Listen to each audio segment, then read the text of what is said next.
Pacheco, no.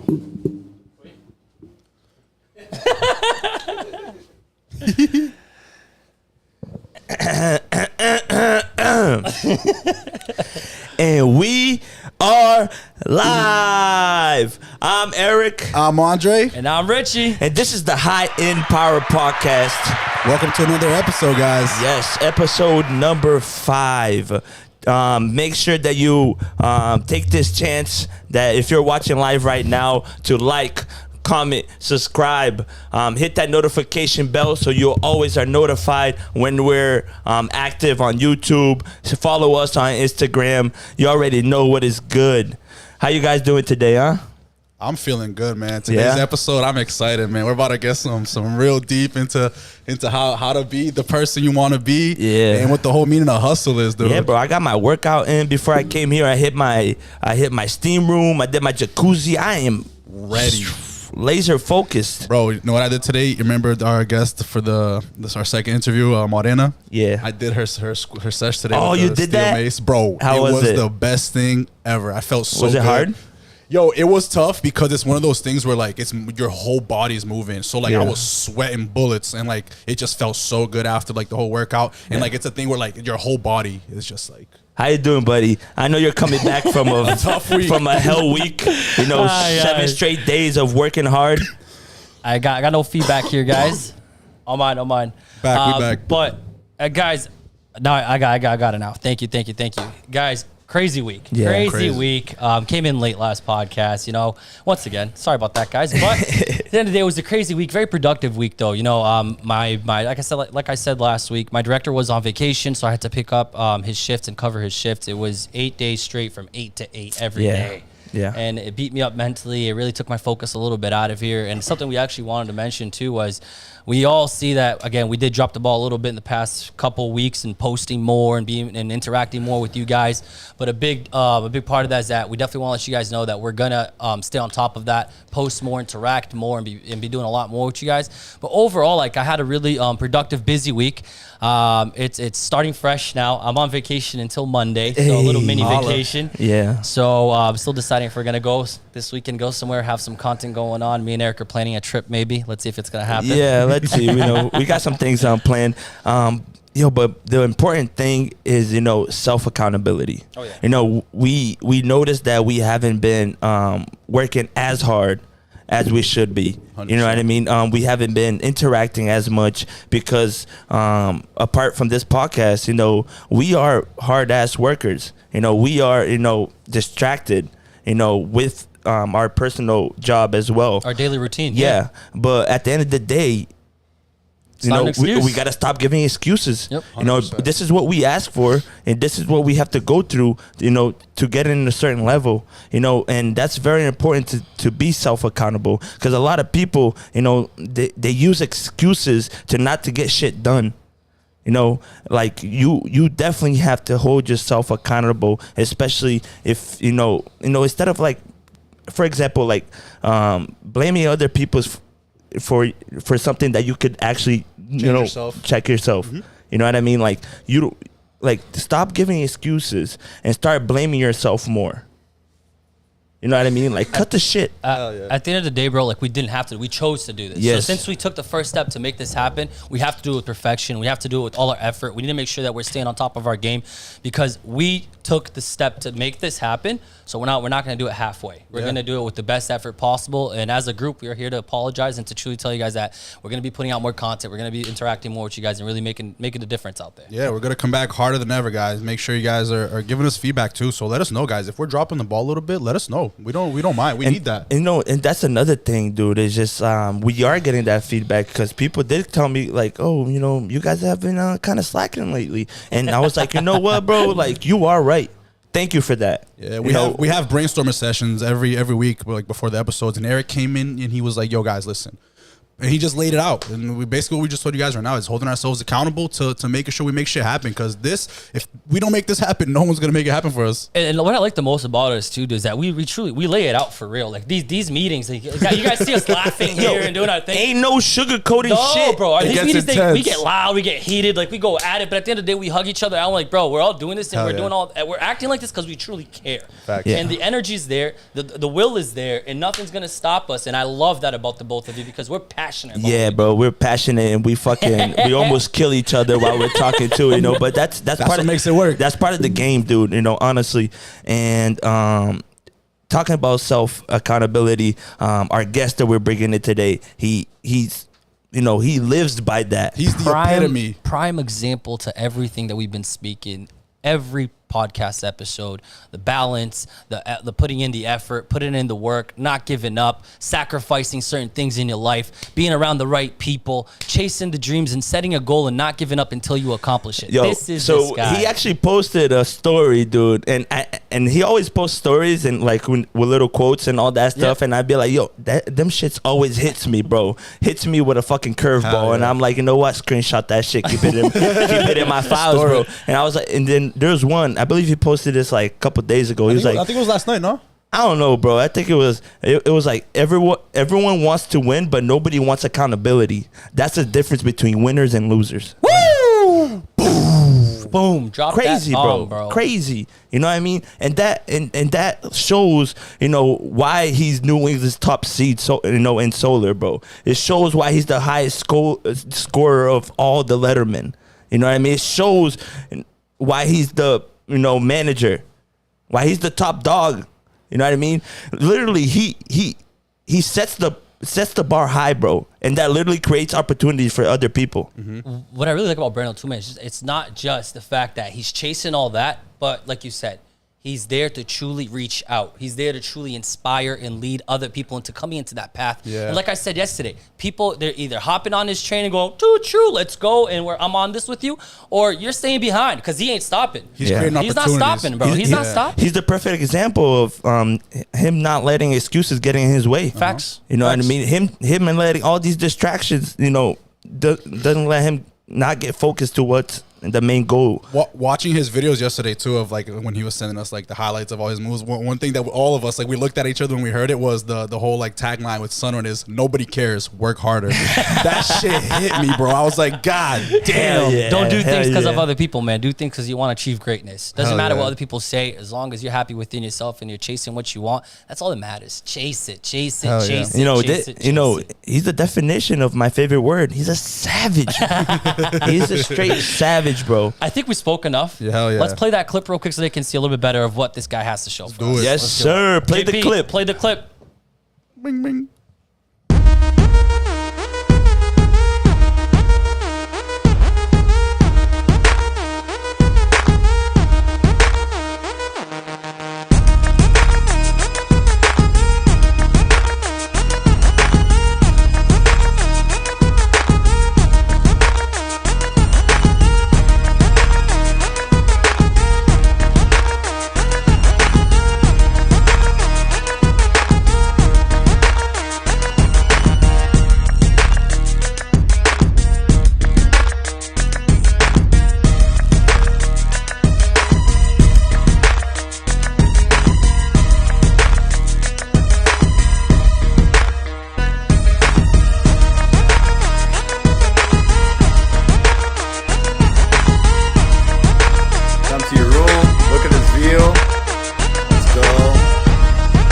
Something, yes, that's right. Loving some goodies.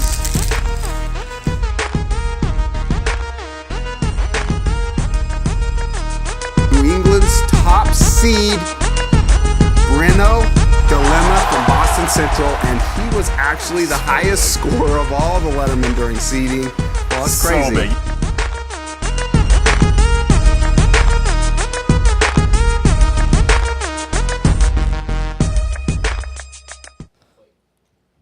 The one and only Brenno de Lima. Yes. How are you, my dog? Oh, I'm super excited to be here. I was honored when Richie actually reached out about month and a half, maybe, when you guys are about to post your first episode. And honestly, I'm extremely honored and excited for the episode. And I'm sorry, it's just my first time here. I'm still getting used to Good, bro. Get comfortable. hearing my voice. Yeah. But It's your house. yeah, very happy and excited for the opportunity to share my story. Hell yeah, man. It's an honor to have you here, man. Giving us this opportunity to, you know, pick your brain a little bit and show us the ropes on, you know, how you got to where you got, man. Yeah, and not only, you know, help letting us pick your brain, but you're also helping the people that are watching live and the viewers. You know what I mean? A lot of people want to know what's the secret. You know what I mean? Because we all know it. You know, there's something behind it all. You know what I mean? We all know that there's something that drives Brenno to be where he is at today. You know, and that's basically like the main question. You know, where did this hunger and the mentality come from? Were you born with this? I would have to say it's DNA, I guess. I just grew up with that. A lot of my family relatives, they're entrepreneurs. They have businesses. They started as salesmen, and now they have their businesses. So it's just something that I was surrounded by growing up, and he just gives you that framework, and he helps your mind understand what you're actually going to be about in the future. And I grew up wanting to be an astronaut. Then I went to school to be a computer scientist, but turns out it wasn't my thing. And then I had to explore different fields. You know, I did all the work that any immigrant would do. I mean, my first job, I did hardwood floor with a buddy of mine. I was like 12 years old. I wanted to actually make money, and that's the money that I literally bought my first car. Oh, wow. That's what's I up. was like 13. Put the mic a little bit up. There you Cool. go. I was like 13, bought my first car. I was excited. I wanted to be independent. Obviously, it wasn't under my name. It was under a buddy's name who was like 16, but that's how I literally got my first car. Oh, yeah. And then... So you were into labor first, huh? yeah, straight up. I was into actually... At 12 years old, man. You know I was what actually into making money and having independence. That was the first thing. That's all you 'cause wanted. I didn't want to rely on my parents for money. Like, I wanted to do something. I wanted to go out, grab a drink, go to the movies with the buddies, with the girl, whatever. Yeah. But I wanted that independence, and that's what brought that want to actually go out there and act. And then did you fully complete college for the computer science? Yes. So I'm graduated from Northeastern. I was a valedictorian from high school. Oh, shit. So I got a full ride for Northeastern. So I went to Northeastern for 5 years. As an immigrant. I mean, my parents, they came to the U.S. in the 80s. So I was born in the U.S., lived in Brazil for like 9 years. But obviously with immigrant parents, you have that kind of mentality, that go-getter mentality. Rubs like, off. you got to go get what's yours. You know, nothing's going to be given to you. And then my parents are very strict when it comes to education. They're like, I don't care what you do, but you're going to get a college education. And it was just something that they instilled at me. They're like, you're going to go get it, whether you like it or not. And it's just by having those strict parents that kind of like helped me shape into like the adult that I am right now. Yeah, man. And that's pretty cool because we talk about our parents a lot. And it's because our parents are immigrants, you know, their hunger, you know, their drive kind of like rubs off on us. It does, yeah. You know what I mean? So I can definitely relate to that, man. That's pretty cool. And then, after college, computer science, it just wasn't you. Wasn't my thing. I actually worked for IBM because I did co-op in Northeastern. So I worked for IBM for about 6 months. Didn't really think. It didn't really stuck to me. It wasn't something that I wanted to do. So I explored other fields. So I did everything. were you like coding and stuff? Coding, C++, data processing. Python, stuff like that. Everything, IT, everything related to IT. That's what I did. But I looked at my surroundings. I'm like, this isn't what I want to be. You know, What made you feel like that this is not what I want to do? I just felt out of place. I'm like, these people, they love what they do. They're a very, I'd say, introverted in a way. Yep. They don't want to really talk to Yep. people. And I'm Okay. like, this isn't me. Like, I need to see people. And that's when I really decided to go back to school and study marketing, supply chain, and sales. And that's when I actually felt comfortable for 3 years at UMass Boston. Great experience. I mean, So you went back for another degree? for an MBA. So I do have an MBA too. Wow. So I went there for 2.5 years, working other jobs, nothing related to computer science or sales. I've bartended, I've done Uber, I work for Fidelity a little bit, selling wealth management. So I've had probably 30 jobs growing up, and multiple cars. We were talking about that today. Me and Brenno, we were talking about cars. Brenno goes, Rich, I've owned 27 cars. I was like, you own how many cars? He said 27 cars. I've always had a passion for cars. I'm a sucker for just Nice cars toy. in general. Yeah, just having that toy, Shit, it is what it is. I could tell, man. Don't spoil his toy yet. We'll talk about that. We'll get there. But school was great. I had the experience. I feel like some people aren't cut out for school. We were talking about that. I know a ton of people who didn't really actually have the experience. I think going to school is just the experience. Obviously, some people, they don't have the opportunity money-wise. They're just not cut out for that higher education. They don't have the patience or the aptitude. Doesn't matter. I feel like it's an opportunity. Yeah. So I got to go to school, great. But I'm like, I got to do something that actually fits my personality, something that I really wanted to do. And working in sales at Fidelity still wasn't satisfied. I was a little frustrated because there was a cap. I'm like, you're gonna be making this much, and that gave me just I don't know, just very frustrated with the environment. Happy with what I was doing, but Too I'm many like barriers. too many barriers. Happy but not satisfied. Happy but not satisfied. I'm like, there's got to be something out there that actually helps me unleash my full potential, and that's exactly what I was looking for. Cause that kind of like put a limit into your dreams, put a limit into your goals. And You put a cap, a ceiling. Like you're only going to be doing this much. And you didn't like that because, you thought bigger, especially you could do be more. like, I have the capability to even make more than that. Not just the money, just the growth. I felt like I wasn't given the opportunity to grow, not only as a professional, as a person. Very limited environment. And I was still looking for something, for a niche. Well, let me ask you this, bro. I mean, being in an environment of the corporate world, which I've done a little bit of that environment, being inside an office and all that, but then going into the sales field of it, like you said, the key word there is cap. Not having a cap to what you can produce and what you can do mentally, financially, and everything, right? What were the characteristics that you found within yourself inside that corporate world that really showed to you that those characteristics did not belong in a corporate world, but they belonged in a sales environment? So other people that are out there, maybe if they're stuck in that world and they're like, fuck, like, dude, like I don't like my 9-to-5 job. Like what helped you maybe be like, boom, these things inside of me belong in sales and not in the corporate world? Exactly. I wasn't happy with the 9-to-5. Going home, not for me. Like, I actually wanted more. So I was hungry. I was like, there's got to be something out there that actually fits my profile. I mean, I knew about the industry that I'm in right now, but I was still in college. So I was actually reluctant to go that route. I was still very young, unexperienced. I really enjoyed that college experience that everyone strives for, or savors for growing up, whatever, you watching movies and all that.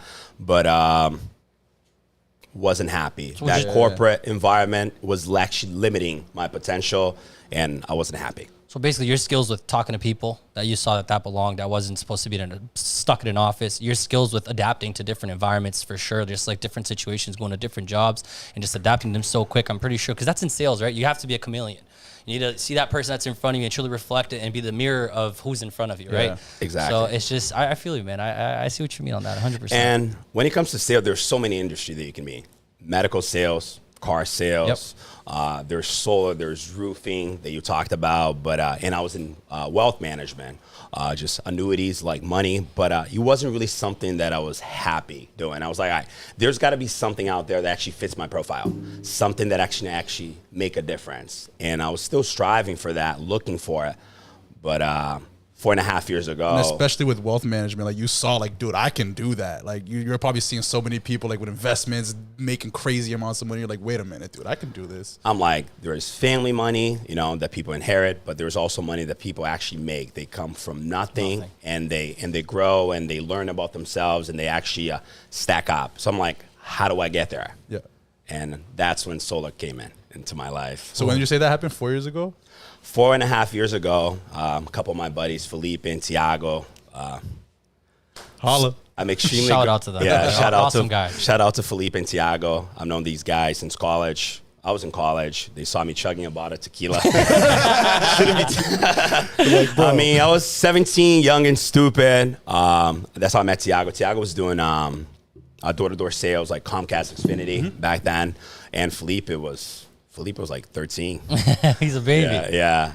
But he was at my college party. I threw a party in Austin. At 13. Yeah, at 13, I'm like, why did you bring a 13-year-old in? But Felipe was also very advanced. Like, he really wanted to be, he wanted more. Like, his brother's like 6 years older than his. So that pushes you to a different environment, and it makes your mentality just like... Just being exposed to older folks, like different conversations. And they started in the solar business about 10 years ago. Just about. But I was in college when they started. So 2013. Felipe calls me. I'm in college. Like, I had just left classes, whatever. And he's like, oh, we're going to go to Delaware, knock doors, sell solar. I'm like, what do you mean solar? How does that work? Install panels on the roof and people pay less. Like, I hadn't heard of that. But back in the day, solar wasn't really a thing. Yeah, so the first solar installation here in Massachusetts was about 10 years ago. But I had no idea about solar back then. I was like, all right, whatever. It sounds like a dream. Mm-hmm. And I was in college. I was just laser focused. I just wanted to get an education, whatever. So goals. I paid no mind. Different goals, obviously. Yeah. And Felipe was like, yeah, we're going to go out there, see what happens. And for like the last... 6-7 years, I just saw pictures of Felipe or whatever, the things that he was doing, and I saw that he was excelling, and I was super happy for this kid, you know. I met him when he was 13, and then he's like 23, 24, he's doing extremely well, he got promoted, and I'm like, oh, I'm super happy for the kid, but he was in Delaware, he was living that up, you know. And then 4.5 years ago, he calls me. He's like, I'm coming back to Boston. I'm coming home because his parents, he grew up in East Boston. Okay. And I'm coming back to Boston. You should come join us. It was summer of 2018. I remember to this day. And I actually gave him an excuse. I'm like, oh, I actually have a doctor's appointment, so I'm not going to make it. and why did you give that excuse? I don't know. Were you afraid? Afraid, reluctant. I'm like, is this it? I don't know. Like, is this going to be a good thing? Am I going to be good enough to do well? So I was scared. Just doubts, yeah. Doubts, scared. So what made you pull the trigger? So I gave him the excuse that I didn't make it to the recruiting meeting. And then 2 months later, Tiago was like, he reached out again, his brother. And he's like, I think you should really come out. I remember to this day, the text message. I hope you're doing great. I don't know, whatever you're doing. I hope you're doing well, whatever. I was doing okay. You know, I wasn't happy, but I had a job. You know, I was paying bills. You know, I still owed a little bit of money with school and all that, but whatever. Wasn't happy. I'll be honest. And he's like, I think you should give it a chance. At least hear us out. You know, the opportunity and see if it's a good fit. And that's when I was like, all right, cool. Let me give this a go. You know, the worst that could happen, I'll go back to my job, whatever, and that's about it. And then I did come to the meeting, and to that date, they sold me on the idea of solar, just the opportunity to work with Tiago and Felipe, just the culture, the growth potential, and I was like, just sign me up. Yeah. You started looking at the environment that, you know, the solar team had, and how, because the reason I say this, because we have a lot of friends that are in the solar business as well, and just by me hanging out with them, I feel the vibe. You know, I feel the energy. I feel like, you know, it's a bunch of wolves, you know, trying to, you know, hunt for success. And honestly, I just want to, sometimes I want to fucking be part of the pact, you know. But so when you started, was it all like, you know, sunshine and, you know, green grass? Did you go through some struggles in the beginning? I struggled. I doubted myself. I had that learning curve for the first 2 months. I was like, what am I? I'm like, I'm Roman Catholic. Tough, yeah, I'm Roman Catholic. I had never knocked somebody else's door unless they knew. I had never come to anybody's house unannounced. And I'm like, I have a list of homes that could potentially qualify for this. So Felipe and Tiago, they're like, you just got to go out there. And one of the hardest sales is door knocking. Oh, yeah. It's probably the hardest job you will ever experience because you go through so many rejections. You go to someone's door unannounced. They're like, so many no's. Who are you? What are you doing here? And then you just got to convince them or talk them into like the product that you're trying to get them to understand how everything works. And you have a limited amount of time because they don't know who you are. You got to catch them like off. So you got about 30 seconds at the most to win or lose them. To either win them and they invite you in, or you invite yourself in and you're one step closer to the sale, or they tell you to go kick rocks and you just got to go knock another door. And for the first 2 months, I really doubted. I was like, I don't know if this is for me. Maybe I should just go back to Fidelity, or I was Ubering to, I had literally had 3 jobs when I started. So I worked part-time for the first 3 months because I was reluctant. I'm like, I'm not sure if this is going to be for me. And for the first 3 months, I worked part-time, but I actually busted my ass. What was your first like win where you were like, holy shit, like I'm in here, like I can do this? My first win was when I actually got this guy interested, Asian guy in Canton. He went from not knowing anything about it, and he's like, this sounds interesting, makes sense. Let's see if this works. The taste of the first sale. And I'm like, all right, cool. This dude is in. I can potentially get this dude installed and make a sale out of it. And that's when I knocked on a door. I didn't know what I was doing. And Felipe and Tiago was like, yeah, I'm happy for you, but you're going to have to go back to the house to get the deal closed. Because I knocked on the house. I got him interested. And I'm like, I'm coming back to go over how everything works with an expert. Because I was like, still started. Yeah, like I didn't know what I was doing. I was new, only had about a month and a half doing the job. And then he's like, yeah, come back and we'll see if everything works. Obviously, my job on that second appointment was to get Doc signed to eventually get him to through the process. And then Felipe and Tiago was like, oh, unfortunately, we can't make it. And I'm like, oh, shit. Guys, I need you. I don't know what I'm doing here. Hello, I'm here. You leave me out to dry, and I'm like, I'm going to have to go. I'm going to have to give it my all. And fuck yeah. If they threw you in the ocean and you had to figure out how to swim, man. I was like, yeah. And I was like, all right, cool. I'll go do it. And luckily, I was able to get everything closed. Wow. He loved it. He was extremely excited. And I didn't know how to maneuver through that because when you're still new, you're excited as the customer. But as you're more experienced, you learn how to have that emotional balance. Like customer's excited, but you need to keep that composure because you could potentially scare him away. He's like, all right, why is he super happy? Like, there's got to be more than this. And I was as happy as this guy because I was still new. And turns out everything got approved. 3 weeks later, gets installed. And I remember to this day, Felipe is like, you got to get the crew some food, because they're hungry. They're installing your solar system. Like, and I'm just looking up on the roof and just so happy that I made it happen, just creating business out of thin air. And that's the beauty of this job. Like, yeah, man. And I think that's a really valid point that we should take and the viewers should take is that a lot of people they fear rejection, and that's what holds them back from them making the decision. Yeah. But what they need to know is that the fear, the rejection, once you get through that barrier, other doors open. You be like, you know what? I was scared of this shit. Look what I just done. And then after you made that first sale, the confidence obviously boosted off the roof. Like I went from being no pun intended. Yeah, exactly. This guy, good catch. This guy's good. This guy's good. You guys should keep him because he's really good. I tried. Yeah, confidence is off the roof, literally speaking. But just super happy. I'm like, all right, I can do this.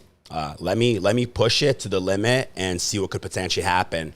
So I went all in. So you like dropped everything. You're like, yo, I'm in here. Fuck it. I'm going solar. Obviously, I need to. Obviously, got to follow protocol with any business. Just you can't burn any bridges. Yeah, of course. So I'm like, all right. But I was still reluctant though.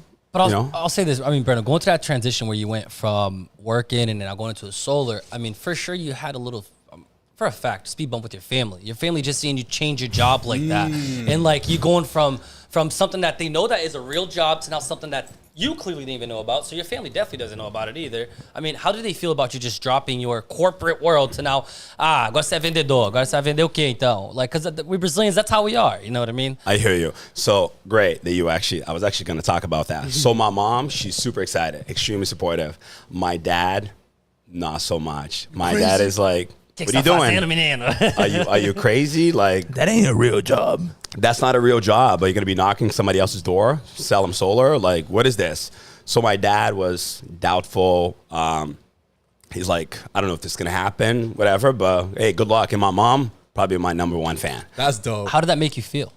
You know what I mean? Like the person I love both my parents. They're great. They have been extremely supportive since day one, but my dad was just a little not as supportive. So I felt a little disappointed in a way, because I'm expecting them to support me, and some of my friends, they're like, I was gonna say friends too. How would they? yeah. Then you got that negativity, like I don't know if this is gonna work out. Who knows? Then you got some friends that are like, oh yeah, do it, see what happens. I believe you're gonna crush it.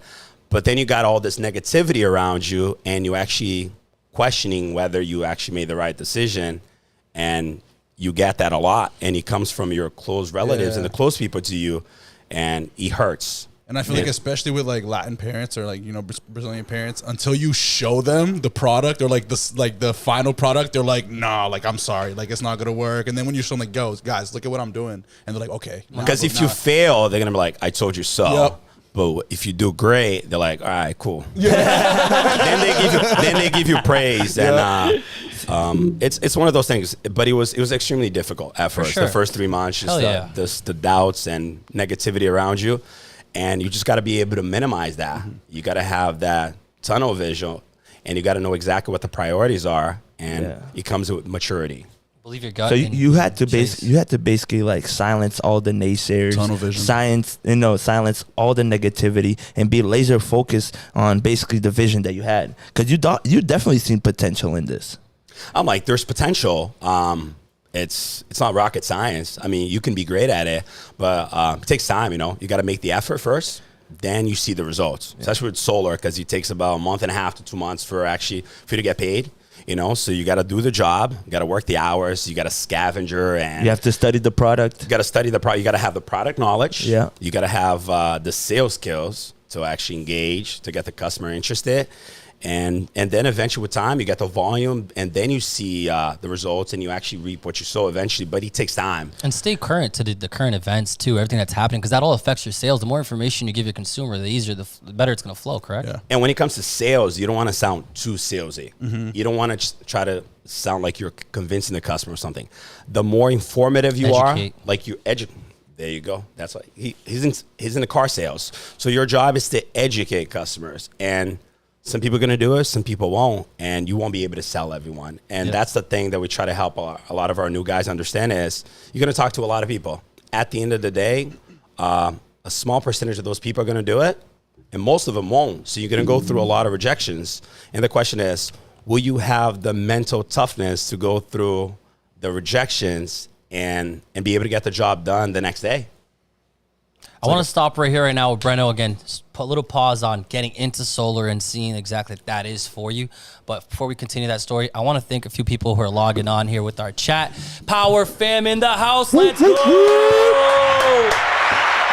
We have here Lena on the chat. We have Bruna, Thais, Lucas. Fire Kits, as always, logged on and always watching everything. Guys, anything you need, hit up Fire Kits. He got you. Yeah. Anyways, Tyler Rebello, thank you so much. John Thornton. Luana, she says, hey, it sounds like Brenno is being comfortable being uncomfortable. Let's go.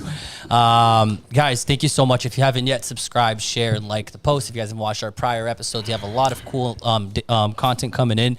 And yeah, man, I mean, every day just really bringing people here to change your lives and truly bring a little bit more information, take you out of your comfort zone and push you to that next level.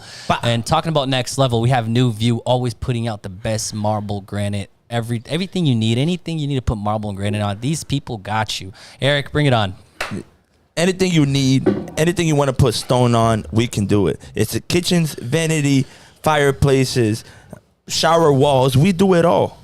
Honestly, big or small, we do it all. They have this handsome salesman.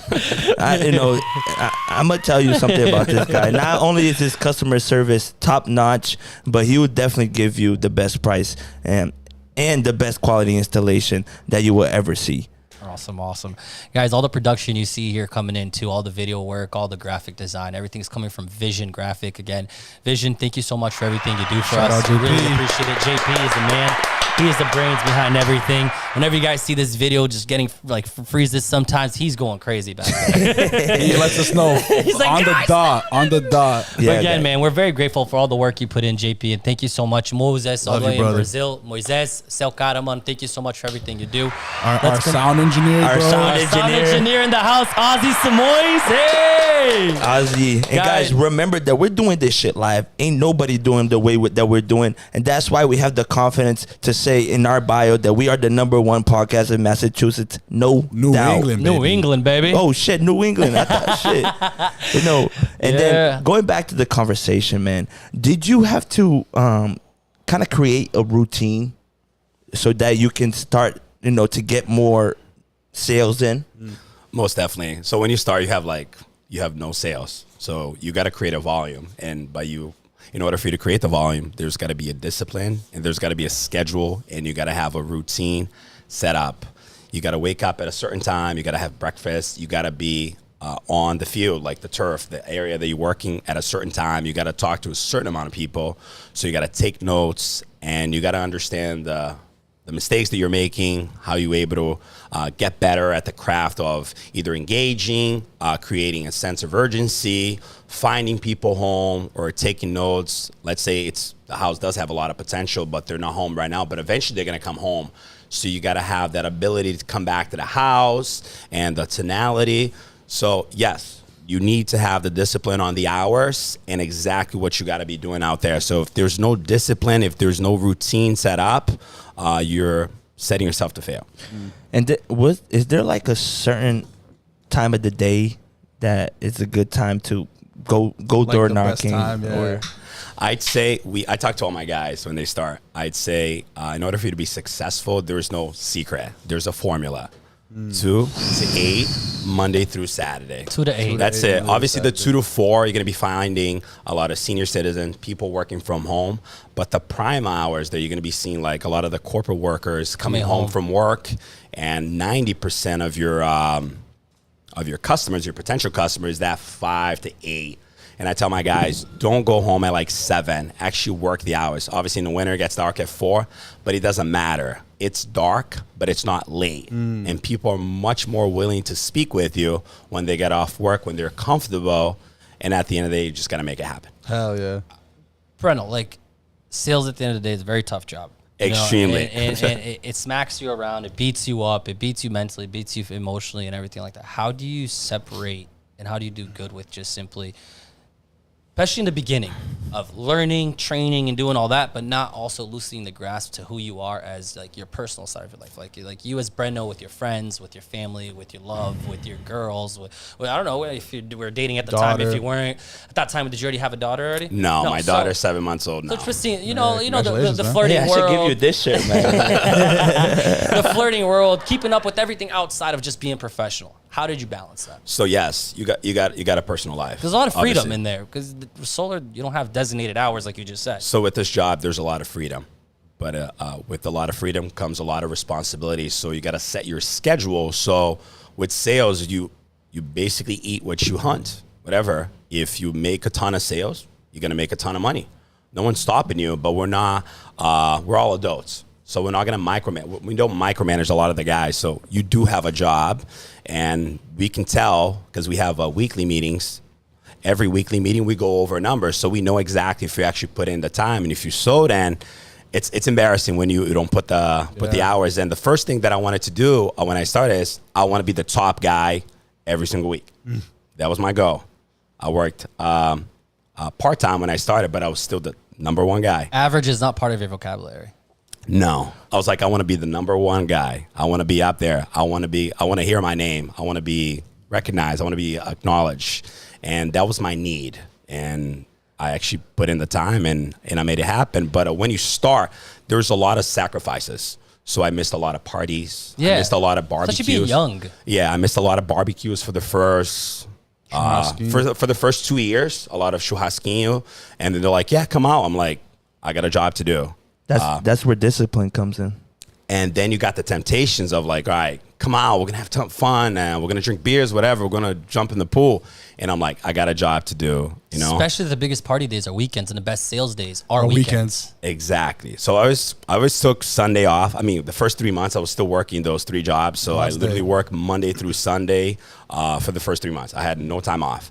But I sacrificed a lot of my personal life, the outings and just going out. And at the end of the day, are you willing to make the sacrifice? Bam. And I did. What's that quote that you always say about disappear for 6 months? Dude, disappear for 6 months and you'll change the rest of your life forever. Hey, You can say that again. Yeah. Hell yeah. I was I forgot what book. One of the I'm all into audiobooks. I'm always listening. Think and Grow Rich. Rich Dad Poor Dad. And those books, they really motivate you. And do I read page for page, or sometimes I'm just driving, listening to them. But you can always get key points out of that. One of these books said that to me. Like, you want to change your life, really truly disappear from your friends, disappear from your social media, disappear from everything, and focus on you only for 6 months, which is very hard to do. If you think about it, 6 months, come on, it's not easy. There's a lot of temptation out there. There's a lot of birthdays. Yeah. There's a lot of parties. There's a lot of friends. There's a lot of families. There's a lot of gatherings. There's a lot of ups and days that you're good, days that you're bad. That it gets complicated. And I think that's a huge problem with society is FOMO, fear of missing out. That's a big thing. You know what I mean? People are just like, damn, what am I gonna miss? And I could tell that with a lot of my friends. They always try to occupy with their time with unnecessary shit. I'll guarantee you one thing, though. Every time Brenno was opening up his check at the end of that commission time, when he was opening up that bonus, he was like, FOMO my ass. Let me keep working and keep chasing. Just trust me, that cha-ching, cha-ching, cha-ching was coming in. And that's like a repeating thing that you hear from like top performers and people that are up there, that are like Brenno. They say that you got to sacrifice a little bit of your social life and things where you got to put into perspective of where, if you want to be at the top, you got to sacrifice a lot. And that's part of it. And it's just the price that you got to pay. Yeah. At the end of the day, are you willing to pay the price? Because the price of success is very high, and it takes a lot of you. It takes a lot of hours of discipline, learning about yourself, learning about your product, just getting acclimated with the culture, and you always learning. If you're not humble enough to learn, and if you have that attitude that you know it all, arrogance, the egoism, exactly. But if you're humble enough to learn every single day, every step of the way, learning about your product, about your peers, and if you have that attitude, that coachability that you're willing to learn, that's what pretty much the top sales guys are up there. They have that in common. That's the common denominator between the top guys. Sorry. You talked about learning, and I know you brought up Tiago and Felipe. Were there where you say like they were your mentors, into like getting to that point where like they taught you all their knowledge, they just transferred all to you, and that just made you skyrocket? Most definitely. You got to be like a sponge. Yeah. You just got to. Yes, bro. Rewind that one. Real quick. Where's that rewind button? What do we got to be? You got to be like a sponge. That's it. Got to soak up all the information. What that mentioned a couple podcasts ago. We said that a couple podcasts, so that's why I said rewind on that. But continue. We got to be a sponge. Why? You gotta be coachable. You gotta be willing to learn. You can't talk back. You gotta minimize the distractions, and you gotta be willing to go out there and test the waters. Yeah. Are you gonna fail? You're gonna make mistakes, but it's the price that you're gonna pay. And some people aren't willing to pay the price. They want to win, but they don't want the accountability. They don't want the responsibility to wake up at a certain time, to make it to the meetings, to go out there, but they want the success. And unfortunately, the success isn't for everybody. That's true. Let me say this, Brenno. What was the biggest thing about your personality, let's say as in Brenno, that you had to change in your character to get to where you were today? What was the hardest thing that you dealt with within yourself? Was it maybe time? Was it maybe, I don't know, like were you not reliable? I don't know. Everyone has their little things that they have to work on their lives. What was yours? I guess just maturity and discipline. I mean, you could go to the gym like Eric does. I don't go to the gym as much. That's something that I need to work on. As you can see me either. Yeah, exactly.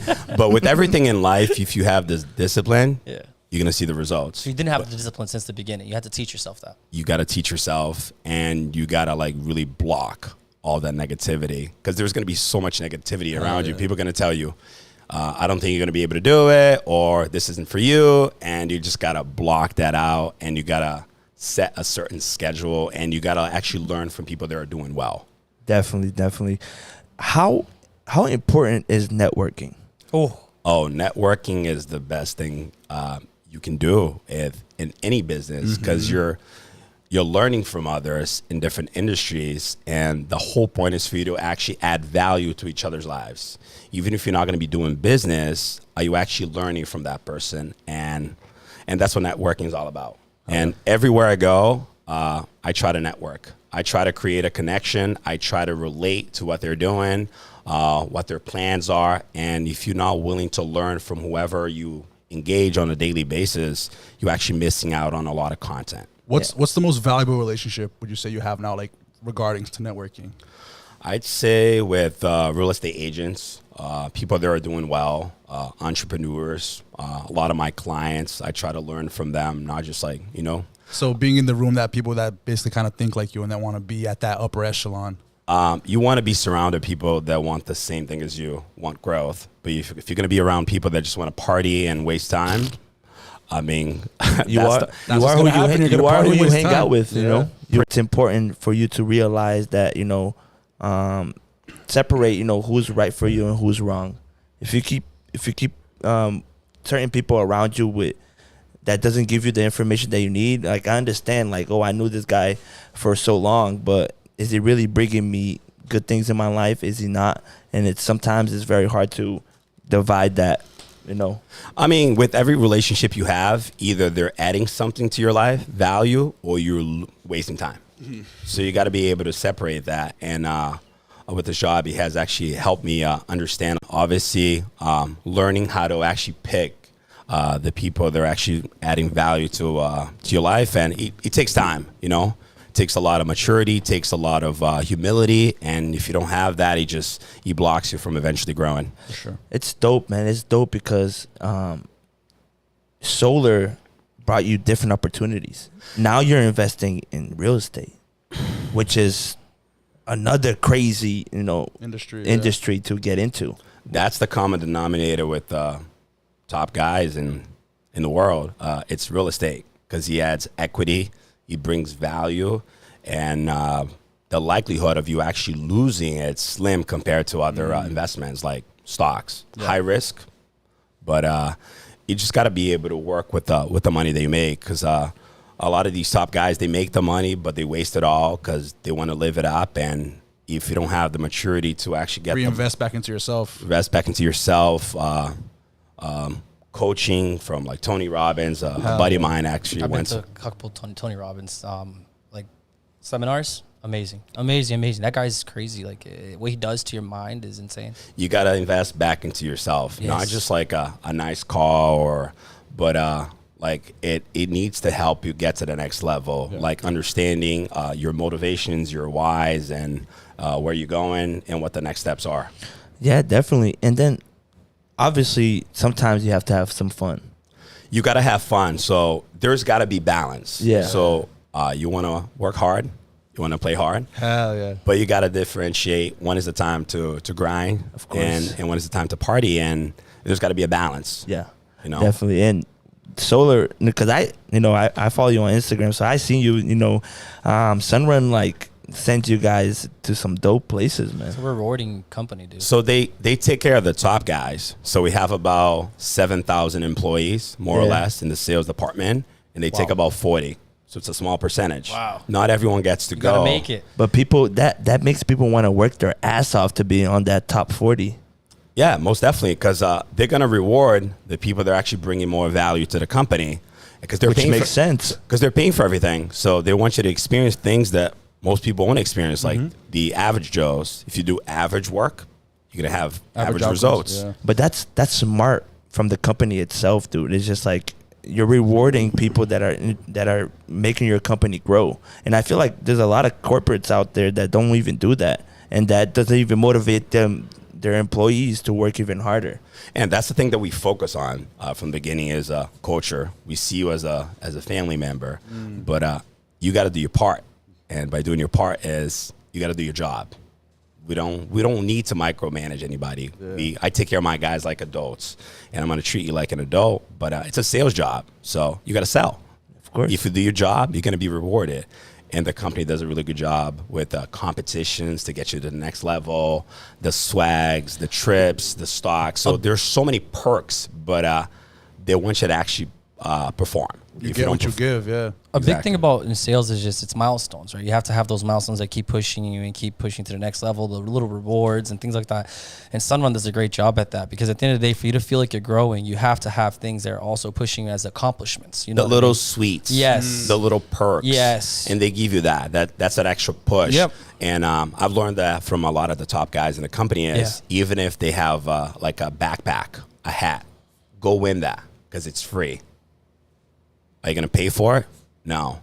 So whatever they put out as an incentive, go win it. It's not that object, but it's the message behind It's that the goal. object. It's the message. Every time you look at that, you know, I made it, I won, and I accomplished that. It wasn't given to me, I accomplished it. You earned it. You earned it. Exactly. You know what I mean? What Yeah. are some things that like you got from that like shows your milestones to this day? Because I know you post a lot with like the baseball bats. You have like, What do those mean? The 15 baseball of those, bats. Can you like- explain to them? Those are fire. So the baseball bats, those are basically milestones. They don't give out to anybody. Obviously, only the heavy top hitters. guys. Yeah, the heavy top hitters. dogs. And they My guy has like 40 of them. For real, bro. Yo, and those are sick, dude. Yeah, They're and custom with your name and they everything. custom with your name, your milestone, like the quarter that you hit it. So I have too many. Bro, you're Start a whole known in the baseball nation. team. Like, you're not just known in Massachusetts, you're known in the nation. So the company is based out of California, but we're in 38 states. So I have a vast number of clients. I saw a video from guys in Texas being like praising you and saying how well you do it and like just saying how great you are, man. It's awesome to see that. So It's humbling though. yeah, 38 states and growing.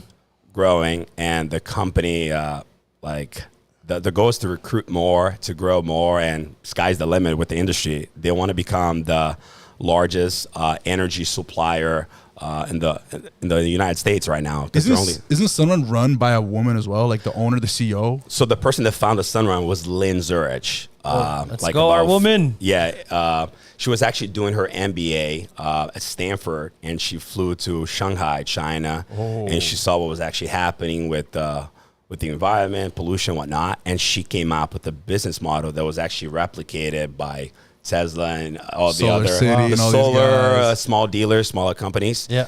And Sunrun kind of pretty much sets the stage and sets the standard. pace for the entire industry. Yeah, I'm glad you brought that up because they, I heard some bad comments as well about solar.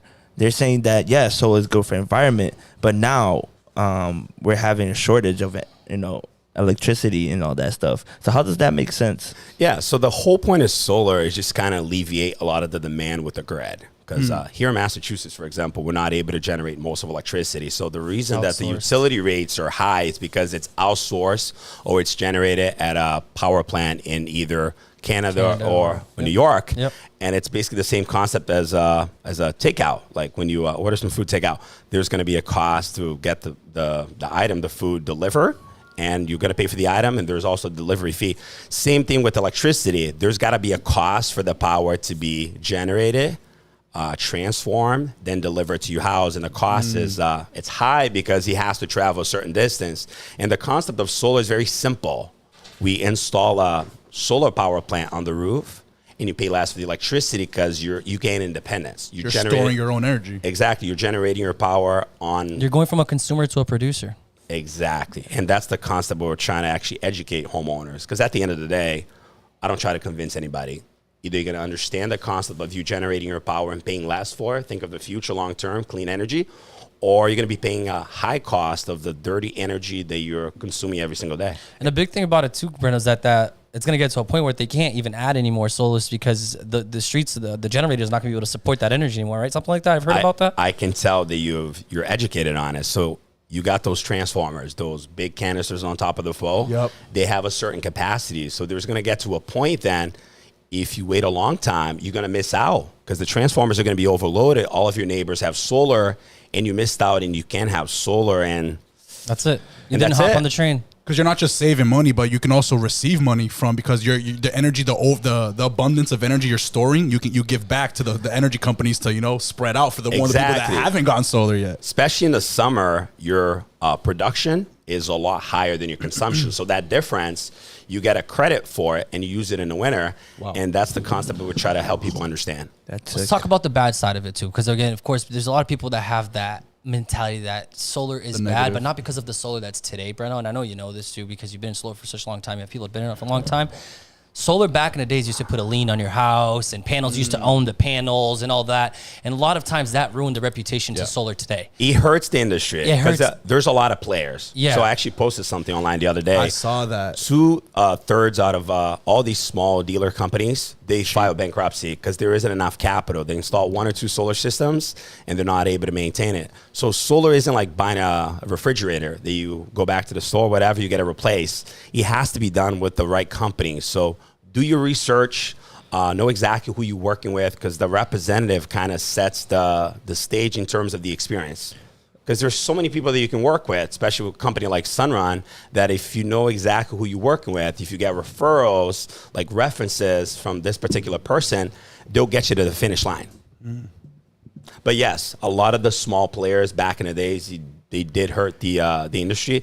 And what Sunrun does is we train our guys to make sure they educate customers on the difference between what used to happen with a lot of the small players and the difference between Sunrun, that is a juggernaut in the solar industry, and they do things a little bit differently to make the process easier. And I think transparency is key. And also in your post, you talked about like customer service, which is a big thing. So like Sunrun, I've noticed is like they're super personable with everyone they install with. It's like you think they're literally like they've been knowing them for forever. So it's like that goes a very, very long way, especially in sales. In terms of logistics and operations, there are so many steps in the solar process. So you got to have a guy that explains how everything works, and then you need the surveyor that checks the house. And Sunrun does a really great job in terms of logistics, and they keep everything in-house to make sure that customer experience, it's our main priority at the end of the day. Because if customers are happy, we're going to get referrals, and that's how we're able to grow the business. And if customers are unhappy, they're going to bet. Oh. I think we can still hear you. I think it's just the headphones probably went cut out. off a little Yeah, bit, so if customers are not happy, they're going to talk bad about the company. So we do a really good job helping our new guys understand that Sunrun's here for the long run. Not unlike the little guys that Just dropping off some panels. They install panels and poof. They're there for the quick buck. Yeah, exactly. And solar, Sunrun is not there for the quick buck. They're there for the relationship, for the long-term relationship. The long-term commitment with the company. Yeah, you can tell. Yeah, definitely. That's what I'm going through with my business as well is CRM. You know, I found out that CRM is so important, bro. For people who don't know, CRM, customer relationship management system, that's what it goes. So basically, it manages all your customers and keeps you to follow-up basis, like on point. And yeah, Eric was talking to me about that. Yeah, just to show, like, you know, just to keep that tight relationship, just to show your customers that you actually care. You know, following up, emails, automated emails, text, The market is changing. You got to keep up to date. You know, CRM is one valid thing that you're supposed to have in your company. But I have a question for you, my friend.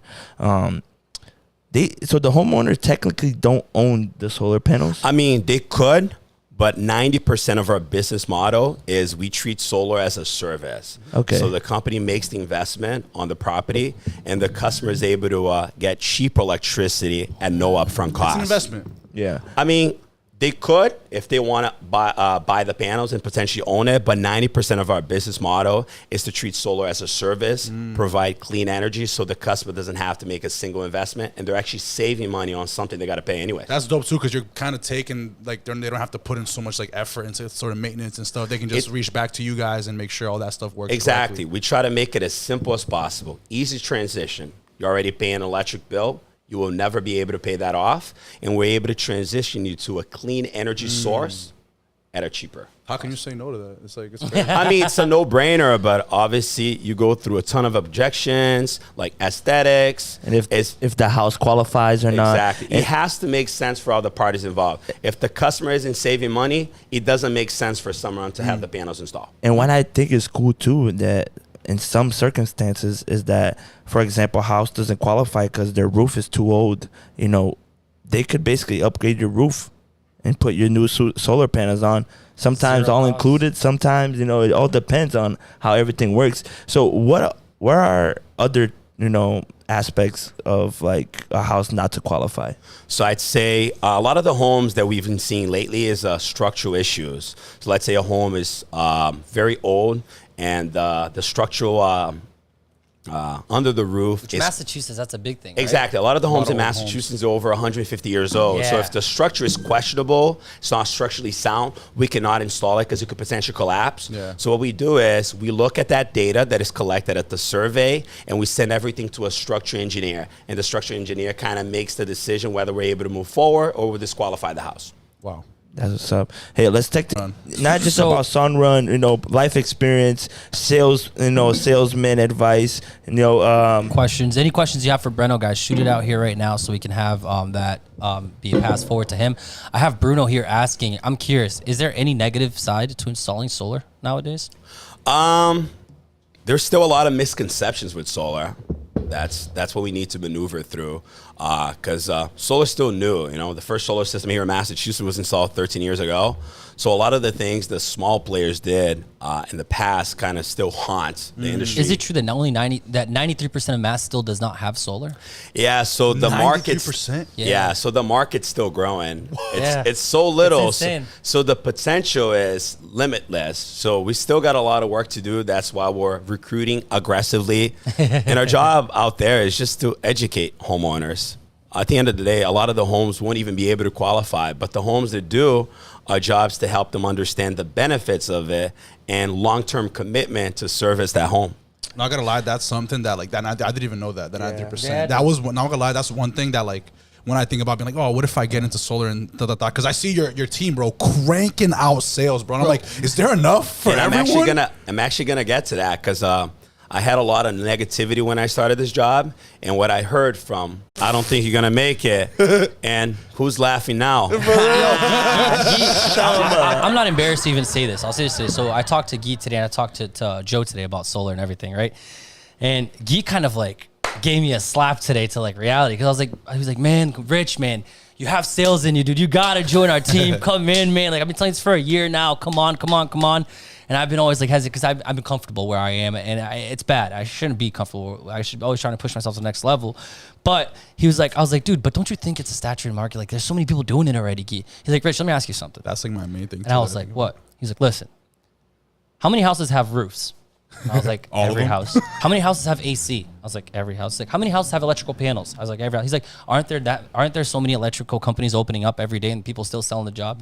Aren't there a lot of roof companies opening up till this day and still selling the job? Aren't there a lot of HVAC companies still opening up till this day? You know what makes the difference? You. And I was like, bah. Exactly. I was like, damn. And that's why, that's why I like to keep those people around me, dude, because they open your mind, dude. They, because obviously they're in a great opportunity, bro, but they're also trying to help the people around them as well and trying to wake them up, from reality, because going back to what we always talk about, being in the routine and kind of losing the sense of what's going on. The potential of, there's more out there to get. There's more out there to learn. Like I was talking yesterday in the meeting, like, guys, let's work. Pop, let's go. I'm trying to be stressed as fuck. I'm trying to go hard, and I don't know. I might transition, what I mean? I like the way this hat. Shout out Jovan. Jovan gave me this hat. It's a fucking fire hat. But I think the opportunities out there. Anybody that's listening, if you guys want the experience, if you guys think you have it in you, come join this guy's team, because he would definitely help you out. What are you looking for? So give us a quick shout out right now. I'm looking for individuals. They're hungry. They're not afraid to get out of their comfort zone. They got to be willing to learn. Coachability is key. And if you're humble enough to go out there and hunt, you're going to make the money. You're going to see the success. But at the end of the day, I understand there's a lot of reluctancy, fears. I had that too, so I understand where you're coming from. But if you're out there looking for something to spark that potential, we're out here. The higher the risk, the higher the reward. What's your biggest motivator, dude? Like get you up in the morning, like, let's fucking go. My biggest why is my family. Hell yeah. Let's go. I come from, just like you guys, immigrant parents. So just making my family proud, just putting my last name out there, just recognition and acknowledgement. For me, is the greatest thing, because obviously the money's gonna come out. You're gonna see money is just a result. It's not really what exactly. You're chasing. It's a result of the work that you put in, but just being out there and having my name being shouted by the VPs and the trips, he makes all the difference, and the smile on my customer's face. Hell yeah. At the end of the day, that's what I strive for. Brenno, a big part of working hard, of course, as human beings and everything, is also harvesting the fruits, right, of all the hard work you put in. And I know one thing, because I lived it. I went to one of you guys' meetings on Tuesday. Yeah. And when you guys are all together in there, the energy is so contagious, guys. Yeah. It's crazy. Like when they do I felt it. How is it? I'm alive, I'm alert, and I feel great. Yo, it's awesome. Like, it's loud. You feel, dude, it's really, it gives you butterflies. It's warming. It's like, whoa, these guys are in a different mentality. Because I'll say this, and it humbled myself so much, Brenno. I've been making over six figures since I was, 18, 19 years old in the car amazing. business. So, I mean, and I always thought I was doing well for myself. I'm doing great. I'm making money, blah, blah, blah. The day I stepped into that meeting and I saw these guys that I thought me making 100, 150, 100, 200, whatever the hell it is, was good and was great and I was the shit. When I walked in there and I see kids that are at my age or even younger than me making $400,000 a year, making $500,000 a year, I was like, I am nothing. Like, what? Like, there's so much more potential to me. There's so much more that I can go out there. And the biggest reason we did this podcast was to generate fruits of changing people's lives. And I know that that's definitely something that drives you. And being in there, I saw how much you mean and how much you motivate people, how much you lead, how much you inspire. Man, how is that for you? How does it feel for you to see people changing their lives every day? People looking up to you, people truly seeing all the work that you put in and looking at you and being like, yo, you're my mentor. Like, how does that feel for you? Like, how was that? How's that experience? It's just humbling, extremely gratifying, just making the difference in someone's lives. Like the guys, a lot of the guys that you guys surround yourself with, they're happy. They're unleashing their full potential and they're investing, want more. And that's what I love, not being complacent and learning consistency and discipline is key towards long success in any business. It just so happens to be solar, so we just got to keep riding the wave. Hell yeah. And you can see too, like you're talking about our friends that are in it, like ever since all these guys, especially like the top hustlers, you can see like the fruits of their labor, man. Like obviously the most important thing isn't like being able to buy cars and this, but like it's part of it, bro. You're gonna want to do that stuff. That's why, that stuff makes us happy. And it's like we see it, dude. Like a lot of our friends are investing in themselves, but they're also investing in that fun. We have our boys buying Teslas, doing things that are just like out of this world, traveling like every month and just being able to go out of their comfortability and do things for their families. Yeah, dude. And guys are super young. A lot of my top guys are between 23 and 26. It makes me happy. Insane. And I'm actually grateful to be able to work with these guys because it gives me the opportunity to coach them. And hopefully when they get to my age, they're in a much better position financially, mentally, and they're going to think back. They're like, all right, cool. Brenno. Like the networking thing, like in the future, everyone's going to be in a better position to, invest in better things and do bigger things. And it's just going to like blossom into even more like greatness and just, it's crazy, bro. Where do you see Sunrun in 10 years? I see Sunrun dominating the energy industry, just like monopolize. Because right now, obviously, we got competitors. Sunrun does take a big chunk of the market share, but I see Sunrun monopolizing the energy industry as a whole. I definitely agree with you. I think so too. Who is one of the big dogs that you guys go against? There's SunPower and there's Sunnova, but a lot of these big players, what they do is they subcontract a lot of the work. So they have dealers around them, and that kind of hurts the customer experience because you're working with multiple companies. You got one guy from another company, then you got another company installing it, and God knows who's going to manage the panels and monitor it. So what differentiates Sunrun is the customer service is a priority, and we keep everything in-house.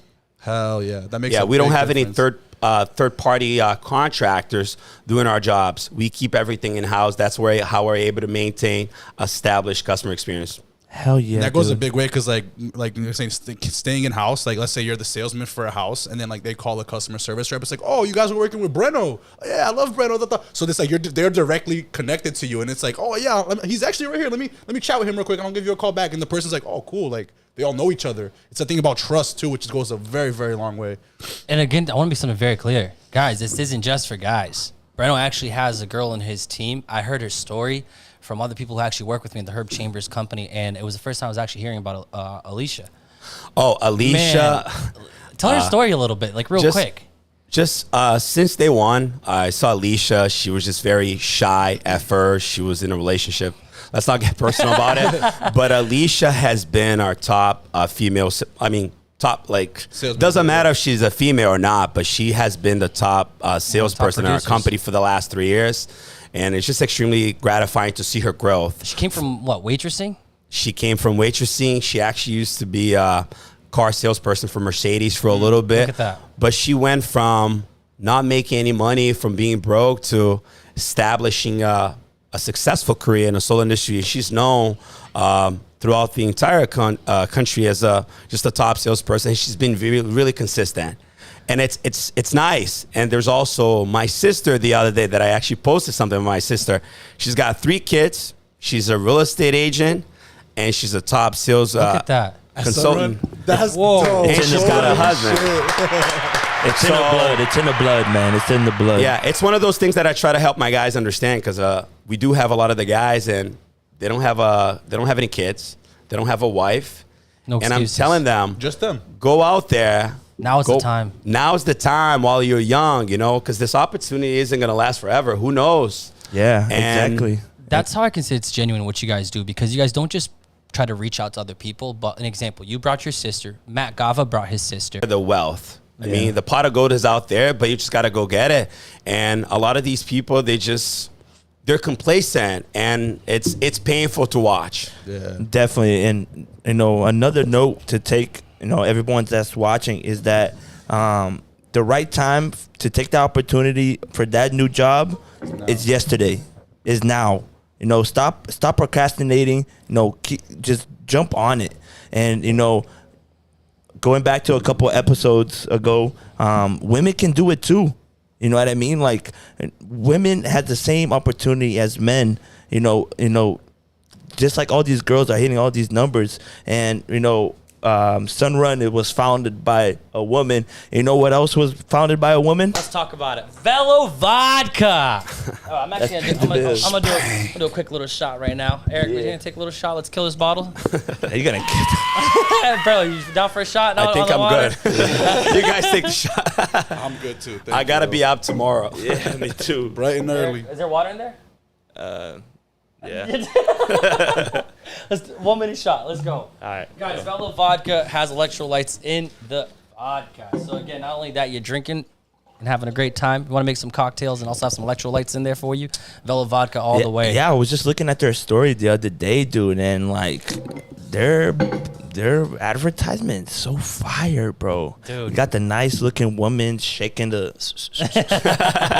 doing that bartending skills and all that. And honestly, if you use some good mixers, this thing, I mean, it's already smooth by itself, but if you had some good mixers, You want to make some awesome you cocktails? can That's the way to go. you can barely taste the alcohol. I agree. Yo, let's do a quick shot now for VELO vodka. Fuck Richie, by the way, for making me do this. Let's go, my guys. High quality H2O. Guys, another thing I want to also talk about women-owned business, and we actually have Stay Golden by XD by Jenny Souza. She's killing it, been always working hard, going to school, building up a business. Brenno, I don't know if you ever heard about them. John, Just expanded her I business. have not. Stay Golden straight from Marlboro, bro. And she started off as a college student, build her business up, and again, started in a gym. So her tanning location was inside a gym, and she was supporting all the bodybuilders and all that too, but also doing spray tanning, tooth gems.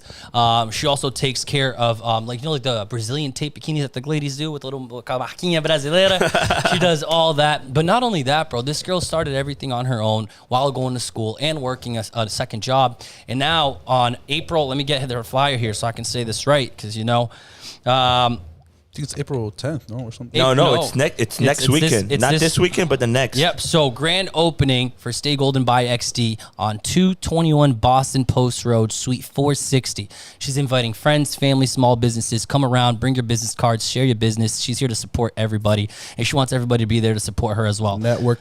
Sunday, April 2nd. From 1 to 3 p.m. Take your time, guys. Go say hi to her. Go congratulate her on this awesome accomplishment. Yeah. Brenno, if you have some time, stop by, man. Awesome girl. She's always Most killing definitely. it. Yeah, we'll definitely be there. And I believe if you book on that day, you get 20% off? 20% off for everybody that books that day, and anyone that hits her up in any given day and uses the code Stay Hip 15, you get 15% off as well for any services that you want from her. Remembering the services, they are tanning, you got spray tanning, you got tooth gems, you got tooth whitening. We also got the Brazilian tape bikinis, and she also does the bodybuilding tanning as well. Hell yeah. Are there any questions in the chat? We have a question here. Caroline is asking Brenno one thing. Brenno, did you ever feel like giving up when you first started because of the rejection? What advice would you tell yourself at that time if you could? So Lena this is a friend of ours. She's also in sales. She works for Tiffany, so she's selling diamonds. We're on the daily just pushing diamonds. High roller, huh? Hell yeah. Beautiful. So yes, answering your question, Carolina, right? Yep. Yes. Cool. Yes. Got your camera right there. I actually thought about giving up. Yeah. Multiple times I wanted to give up, but you have to know your why. Why are you there? And I saw the potential, and I believed in my peers. And you got to believe in yourself no matter what, too, because there's going to be so negativity. So as long as you stay focused and you know your ultimate goal, which is to get to the next level, it doesn't matter what people are telling you, and it doesn't matter if you're actually struggling, because it's part of the learning curve. I say something to myself all the time. If you don't believe in yourself, who will? Yeah. One quote, because I'm reading Grant Cardone's book, 10X. He said, 10 times the thought equals 10 times the action. So guys, it doesn't matter if you have an idea, it doesn't matter if you have a dream. If you don't put action into that idea, if you don't put action into that dream, that's all it's going to be. The dream. Stop trying to be an average person, because with an average person, you get average results. Yep. Facts. I agree with that 100%. Any more questions? Let me see here. What else do we have? Chat. Let us know. We have people Let us saying, know. "I'm loving this all. You guys are so inspirational." Let me see here. What else we got? No, for now, we're good with the questions for now. But let's switch gears a little bit, man. Talk a little bit less business, more about some fun shit. Fruits. So Yeah, let's go into the fruits. go into like the fruits of your labor, man. Like, just what's like some dope shit you've done in the last like maybe couple years or just recently that like really showed out for what you've seen your work come out, like, I'd say going on trips. I've always wanted to travel. That's my ultimate goal: financial freedom, and just having the ability to travel, have fun, go to nice restaurants, experience life. Hang out with my kids.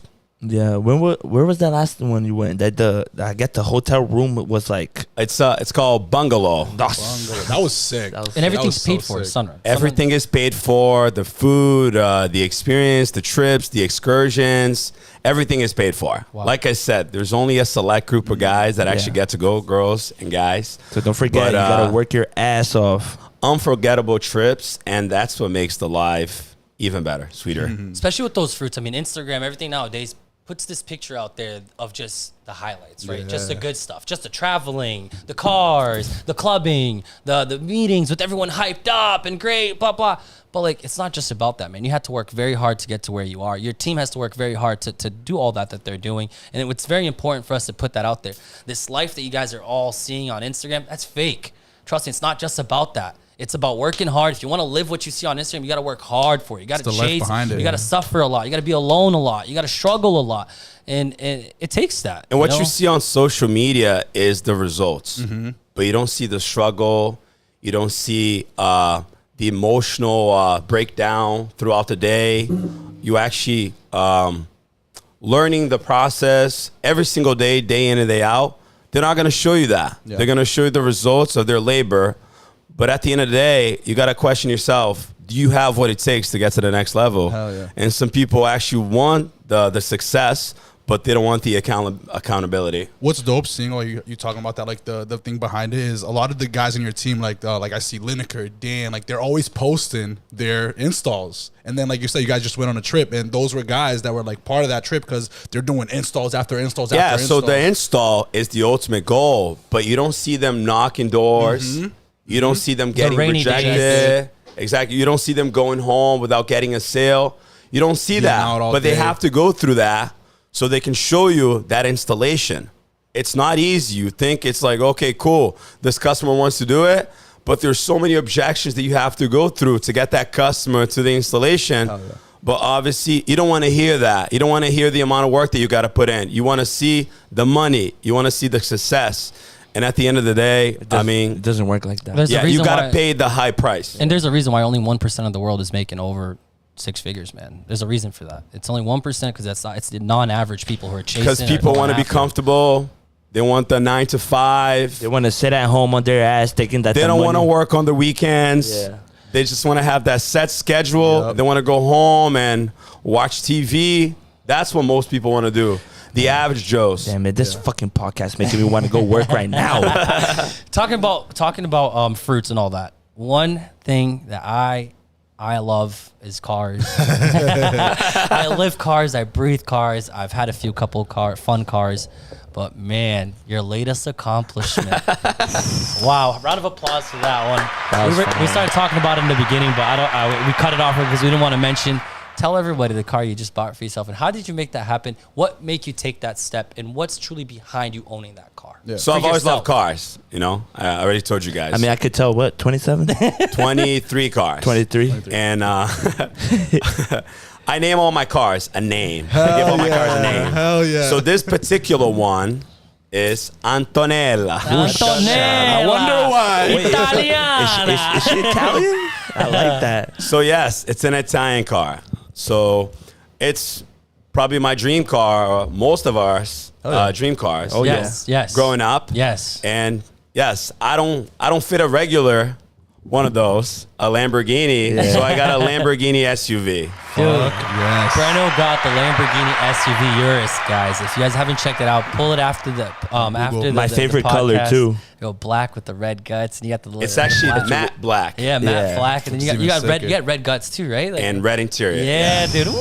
It's something that I had already dreamed about growing up, and I envisioned it. So 2-3 years ago, at a meeting, I called it. I'll be buying a Lambo in 2-3 years. Oh, I love that. I love that. go. It wasn't just something out of a Speaking into whim. existence. I mean, I envisioned it, and I actually had to put the time. I mean, I didn't do anything crazy. I was like, I bought it because I was comfortable getting it. Exactly. And it's attainable. This isn't something that only one person's gonna have. Yeah. It's one of those things that if you put in the time and if you dream big, you can make anything happen. And whether you like it or not, like, it's kind of an investment too, because like I've seen a lot of guys that are like high rollers, and they talk about, it's like, yeah, when I bought this car, I started meeting people that have the same car just because they have it. You start talking, and they're like, oh, and this guy's also doing big things. So It's I a started conversation networking starter. with him. Yes, That's something that I noticed a little bit when I bought the GTR. Like when I had the experience of buying that GTR, kind of very similar to what you did, man. It was my dream car ever since I was 15 years old. And it's funny because when I was 19, I was going to talk about this in the last episode. I didn't get a chance to talk about it, but real quick, I'll just brush through it. I put in a vision board when I was 19, and I wanted to have a GTR by the time I was 25. A week before I turned 26, I bought the GTR. And it was that. I visioned it. I chased it. I wanted it. And once I owned it, man, I started networking with a lot of other people who were in the same mindset, and not that they were better than other people, but it's just in the mentality of growth that want to chase that. And sometimes owning a car like that is not to show off, but it's simply that I said this every day. Every day I would get out of work stressed. I would get out of work like having a tough day, and I got inside that car driving home. I was like, this is what I work hard for. I feel like it's just a symbol of an accomplishment. Yes. Exactly. Yes. Yeah, It's a milestone. It's a milestone. It doesn't make you better than anybody. Yep. And you got to be humble about it to understand this. It's an accomplishment, but it's attainable. Yep. And if you put in the time, if you chase it, if you envision it, if you make it a goal. and you got to maintain. It's happens. like not just get it. It's like, oh, cool, now I could chill. Nope. Okay, cool. You got it now, but you got to make the payments. Yeah. You got to keep motivates you working. every day, right? Every day looking in your garage and seeing that.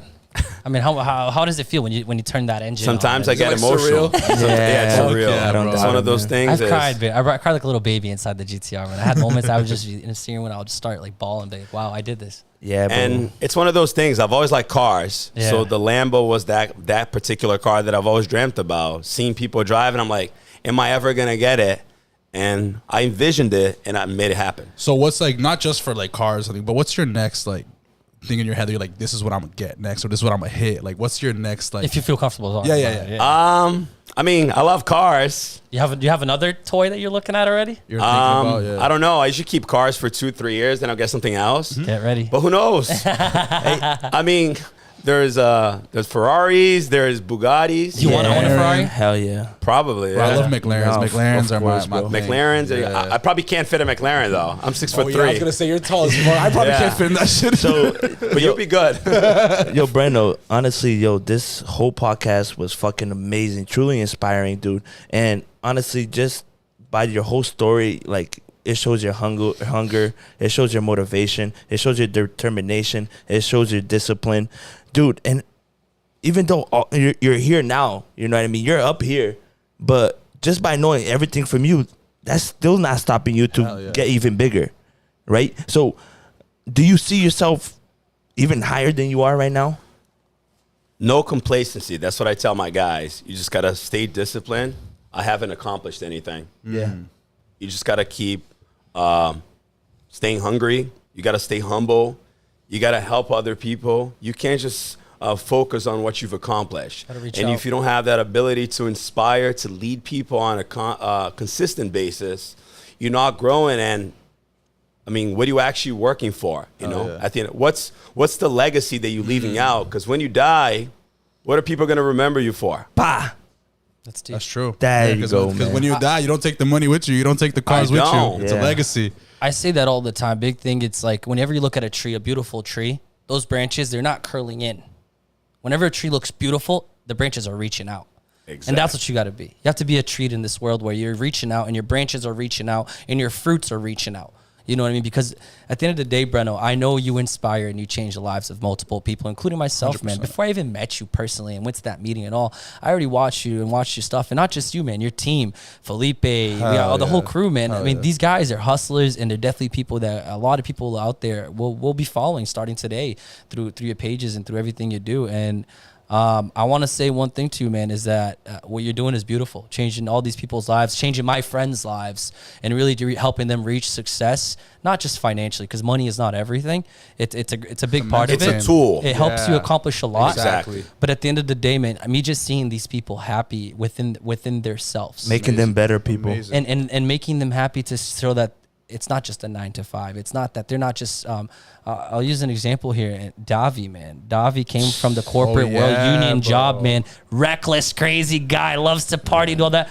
Kid's focused. He's got a lot of energy. He does. But I can tell that he's got potential to be great because he has the work ethic. Yep. And he's a people person. And that's exactly what we need. Because if you have the work ethic, we'll shape you into a rock star. Fuck Woo!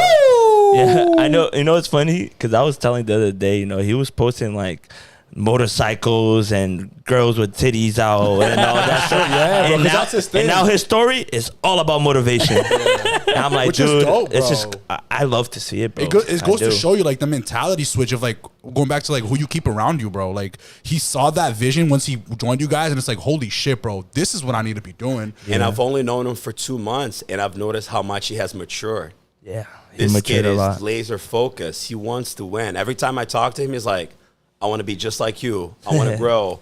I want to step up to the plate. And what I'm seeing from Davi is he's putting the time, and eventually the results are going to come. Hell yeah. Hell yeah. And it's going to be sooner than later. No, and He just texted. He goes, "I love you guys." no, yeah, definitely. That kid is working Monday to Sunday. Honestly, He's always been a hard worker. The though, boys man. It's been just telling me. no one find the right place to apply that, like you said, man. Like what I love the most, bro, is your team, bro. Like you guys are literally like everyone pushing off each other, everyone trying to be the best, which is like unreal. Another thing that I love about Davi, his head is like this now. his coachable attitude. He just wants to learn. He's extremely humble, like a sponge. It's like, teach me the ways. But he's putting the time, and I'm loving what I'm seeing from Davi. And I can tell 2 or 3 months from today, you're gonna see Davi. No pressure, Davi. No pressure. He's gonna be a completely different person. No, yeah. Not only mentally, financially, but Hell yeah. I know he's gonna surprise a lot of people. I always knew he had it in him. You know, we known Davi since we were like 8 years old. Like, Woodrow, yeah. But it takes a certain type of move in your life. You know, this is another note. You know, it takes a certain move. You know, it takes a certain decision in your life that could change you. You know, that could be the answer for everything. He's just not scared to fail. Yeah, he's fearless. And that's what I love about that. He is, bro. That's so true. All the hard work you do, there's also a partying side to this Brenno guy. I know there is. You like partying. You like going out to clubs. I see sometimes you go out to clubs with the team. You go out to awesome restaurants. Like, how's that experience? Tell us a little bit about that nightlife. The irresponsible side of Brenno. Let's hear it. I only go out either Saturday nights or I'll have early dinner with my girl. But other than that, I'm super low key right now. Yeah. I mean, I lived it up when I was younger, and I just have other priorities right now. And the nightlife isn't one of those things. I mean, it's not a priority right now. It's not a priority. Yeah. I enjoy it. We go out as a team. Yeah, once a month we have the family outings. I took my guys for bowling the other day in Marlboro. So I try to have fun, but obviously going out isn't my priority anymore. Awesome. Yeah. Oh, Brenno, one thing that we like to do, especially to show our love to you and to show our gratitude for you coming in here, not only inspiring us, not only giving information and knowledge to us, but to people that are listening. We like to give gift. So we have a gift from one of our sponsors here. So this is actually a big partner for us, guys. R&V Personalizations. This guy is always showing out. So he has jerseys. I'm just honored. He's You guys are great. He's actually working on our merch right now. Is a little bit of a delay, but guys, everybody that is interested, please DM us on our Instagram or on our personal Instagram with the sizes you want, and we'll make sure that we lock that in, and that once we get the merches out, we get that as quick as possible to you. All right. I almost kept this gift. I ain't gonna lie. But it has your name on it, so that wouldn't have. But yeah, shout out R&V Personalization, guys. This guy always is showing off. Only thing is, bro, I love this. I actually do not have a personalized shirt. Let's Yeah. go. So This is something that I do not own. I don't have one of these. Let's go. So thank you so much. yeah, definitely.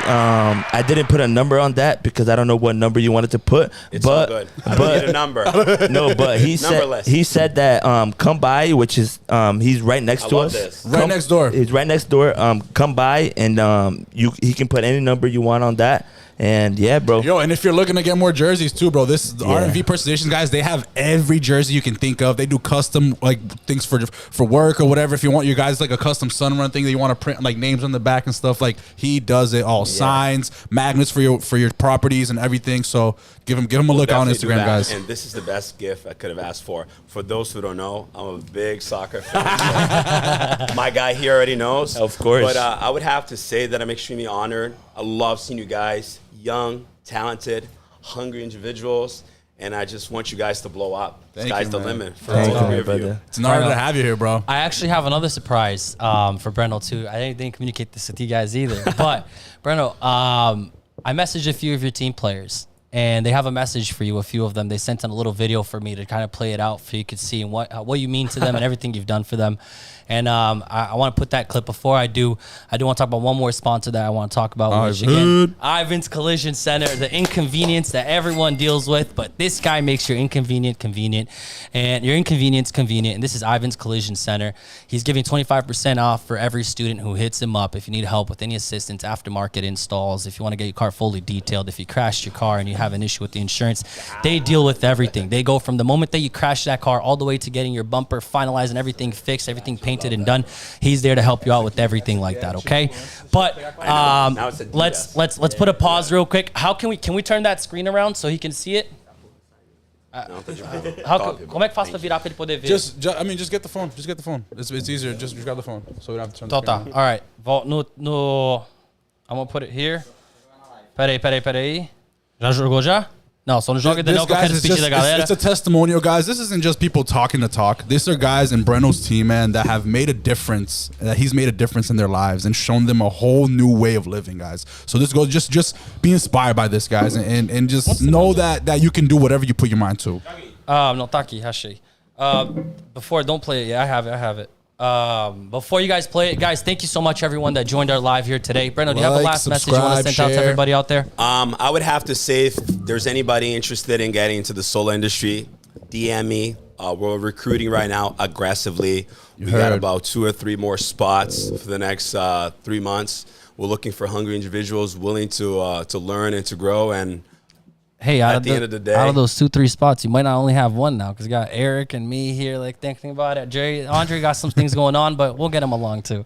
Yeah, we'll make it happen. I'm always looking for more opportunities, bro. Brenno, man, thank you once again. Thank you so much, my brother. Thank you, everybody that's been watching. If you haven't subscribed, shared, and liked yet, guys, please, we rely on each one of you who are watching to subscribe, share, put that notification button on so you can know exactly everything that's dropping. We're going to be dropping other contents beside the podcast as well. And you want merch, hit us up. Yeah, we got some vlogs coming in. And guys, we'll be active. We're going to be active, like we said in the beginning, guys. We're going to be cranking out more content for you guys and just interacting with you more because, like Eric said, people have come up to us and said that in the beginning we're very much more interactive. And we did, we fell back a little bit, but we're going to make this happen. And talk to us, guys. Let us know what you want. Tell us. We're here to listen to what you guys want. Let us know what you want, like people you want to come on. If you guys want to personally come on, we have our link tree in the bio that you can give a quick shout out to yourself. And just let us know a little bit about yourself. You don't have to be this crazy, enormous, successful person. And if you're in a struggle a little bit too, you want to come on and talk to us, that's why we're here, guys. So let us know. Let us know. Let's go. Let's play that clip. Appreciation from your team, Brenno. Thank you so much. Once again, guys, clap out there. Let's go. Thank you, guys. High in power. Thank you. Shout out Power Fair. Everybody, just want to give a shout out to Brenno. Shout out Rooster Squad. Shout out Gallo. And Brenno's an absolute beast with all the work he puts in, all the numbers he puts up. Definitely pushes me to work way harder. Definitely inspirational. Keep killing it, bro. You're a beast. Fala, criança. E aí, como tá se sentindo? Tudo bem? Bro, I just want to say that, very, very thankful for you. My start here at Cerner wasn't easy, but for sure you were always calling me, checking on me. But that's what a leader does, bro, and you're truly a leader, bro. So I'm very thankful, very grateful to have you by my side, and, mano, todo sucesso do mundo. Com Deus. Hey, yo, shout out Brenno. Every time I'm around him, I feel richer, I think richer, and I look richer. And he has a great heart, too. Yeah, about Brenno, since I started this job, I was impressed and how enthusiastic Brenno is about this job. And it really taught me, he really taught me that this job can be hard, but it can be very rewarding from your effort and your hard work. And I took that from Brenno from day one. He took me out knocking. And till this very day, Brenno inspires the whole company, especially myself. I am super grateful to be, able to work alongside Brenno, especially in the same office. And, it impresses me how consistent Brenno is over the years, and still is probably one of the best reps in the company right now, based out of his consistency and effort. And like I said, Brenno is an inspiration for all of us here in the office, that he shows that no matter how hard it gets, it can be done. Thank you, Brenno.